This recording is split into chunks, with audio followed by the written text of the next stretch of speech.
I don't know if we talked about this last week, but what was your take on the whole Stephen A. Joe Rogan back and forth?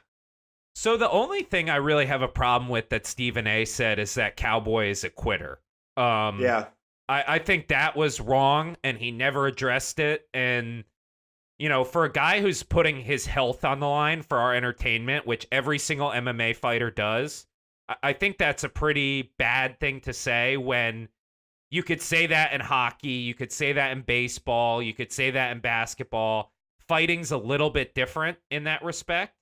But I tend to agree with Steven that I don't think we learned a lot about Conor McGregor in that fight.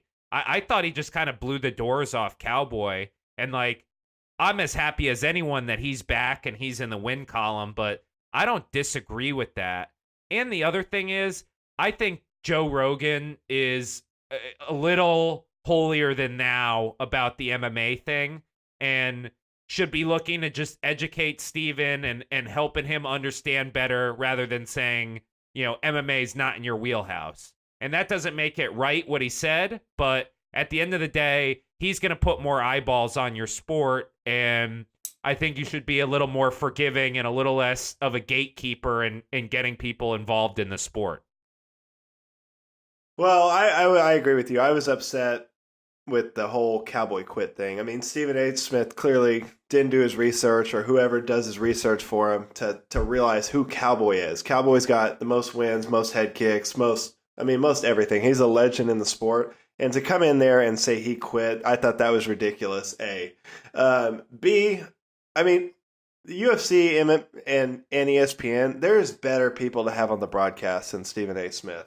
Stephen A. Smith can be at the booth with Chael or Ariel after the event if they want to get eyes and use his name. He does not need to be ringside with Joe Rogan after the fight, breaking down the technicalities of a fight. I mean, you've got DC, you've got Felder, you've got Dominic Cruz, people like that could do that job, and no one gives a shit. Like, what did Stephen A. Smith add to that broadcast or little segment with Joe Rogan? Here's my question, Parker. Stephen A. Smith has a television show and a radio show, and they almost never talk about MMA.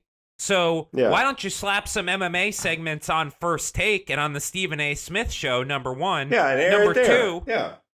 Number two, you have his partner, Max Kellerman, has been a boxing commentator for 2 decades now. Why don't we get Max Kellerman at some UFC events, someone who really understands the fight game, and have him do some commentary, because he would be fantastic at it. Yeah. How bad did the MMA community turn on Stephen A. Smith? Oh, my God. MMA fans are they're so worst. Ruthless. We are brutal. Oh, my God. Well, this shit just doesn't fly like it does in football or basketball. You can go out and say, oh, LeBron quit. He gave up on the game tonight. But you can't go out and say, Cowboy Cerrone quit. He's a quitter. I mean, that's just stupid. And like I said, I was upset that the UFC and ESPN would even put Stephen A. in that spot. You know he's a moron that's just going to shout out something crazy to get a reaction. And then he doubles down on it like a total asshole. Thanks for listening to Parker's MMA Show.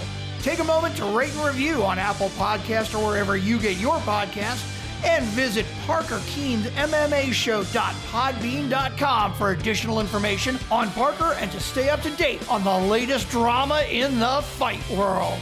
For more information and important links about today's episode, check out the show notes.